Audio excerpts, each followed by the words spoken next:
दोस्तों, आपने अक्सर शेर की दहाड़ के बारे में सुना होगा क्योंकि शेर की दहाड़ काफी तेज और डरावनी होती है। लेकिन शेर की दहाड़ के बाद दूसरा सबसे तेज दहाड़ वाला प्राणी बाघ होता है। बाघ की दहाड़ लगभग 3.5 किलोमीटर दूरी तक सुनाई देती है। इसी बाघों के बारे में कुछ इंटरेस्टिंग फैक्ट आज के इस वीडियो में हम लोग जानने वाले हैं। साल 1920 में बाघ की कुल 8 प्रजातियां मौजूद थी, लेकिन पिछले 100 साल में बाघ की 3 प्रजातियां विलुप्त हो चुकी है और बाकी बचे 5 प्रजातियों में से 2 प्रजातियां विलुप्ति की कगार पर है। बिल्ली की अन्य प्रजातियों के विपरीत अक्सर बाघ पानी में रहना पसंद करते हैं क्योंकि उन्हें ज्यादातर शिकार पानी के आसपास ही मिलते हैं। इसके अलावा बाघ बहुत अच्छे तैरक भी होते हैं।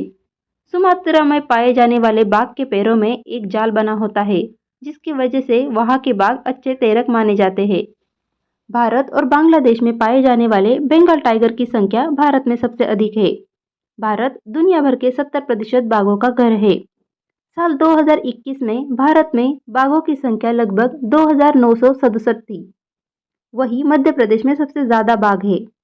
मध्य प्रदेश और तमिलनाडु के सरकार बाघों को बचाने के लिए बहुत अच्छा काम कर रहे हैं। जिस बाघ को पिंजरे में रखा जाता है उसकी उम्र जंगली बाघों से लगभग 5 साल ज्यादा होती है। ऐसा इसलिए होता है कि पिंजरे में रखे बाघ को पर्याप्त भोजन दिया जाता है और फिर उनकी देखभाल अच्छे से की जाती है।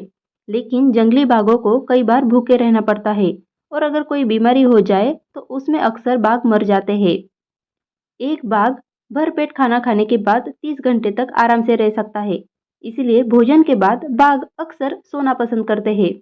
ज्यादातर बाघ Bharat, Bangladesh, Nepal, Bhutan, Myanmar, Cambodia, Vietnam, Malaysia और इंडोनेशिया में पाए जाते हैं। वर्तमान में चीन में 50 से भी कम जंगली बाघ बचे हैं। इस वक्त पूरी दुनिया में करीब 3,900 बाघ बचे हुए हैं और सिर्फ 13 देशों में बाघ पाए जाते हैं, जिनमें 70% बाघ अकेले भारत में हैं। रॉयल बंगाल टाइगर को भारत में नेशनल एनिमल का दर्जा हासिल है। बाघों की सुरक्षा के लिए भारत सरकार ने 1973 में प्रोजेक्ट टाइगर नाम का एक प्रोग्राम लॉन्च किया था, जिसके अनुसार बाघों के शिकार पर पूरी तरह से रोक लगा दी गई है। एक रिसर्च के अनुसार 2070 आते आते बंगाल टाइगर पृथ्वी से पूरी तरह विलुप्त हो जाएंगे। भारत में हर साल 1,000 से भी ज्यादा लोग बाघों के अटैक से मर जाते हैं। बाघ ज्यादातर हिरण, जंगली सुअर और यहाँ तक कभी-कभी हाथी के बछड़ों के भी शिकार कर लेते हैं। एक वयस्क बाघ एक दिन में 50 किलो तक मांस खा सकते हैं, यानी लगभग 400 बर्गर के बराबर।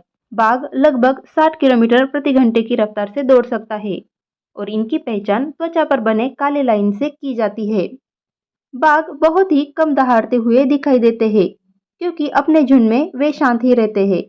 बाघ बिल्लियों की प्रजातियों में सबसे बड़ी प्रजाति है। बाघ आसानी से 5 मीटर से अधिक लंबाई में कूद सकते हैं। बाघ अच्छे स्विमर्स भी होते हैं और वे 6 किलोमीटर तक आराम से तैर सकते हैं। दुनिया में पालतू बाघों की संख्या जंगल में पाए जाने वाले बाघों से अधिक है।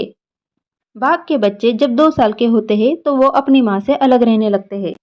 तो दोस्तों, ये थे बाघों के बारे में कुछ इंटरेस्टिंग फैक्ट। आई होप ये वीडियो आपको पसंद आया होगा। Thank you.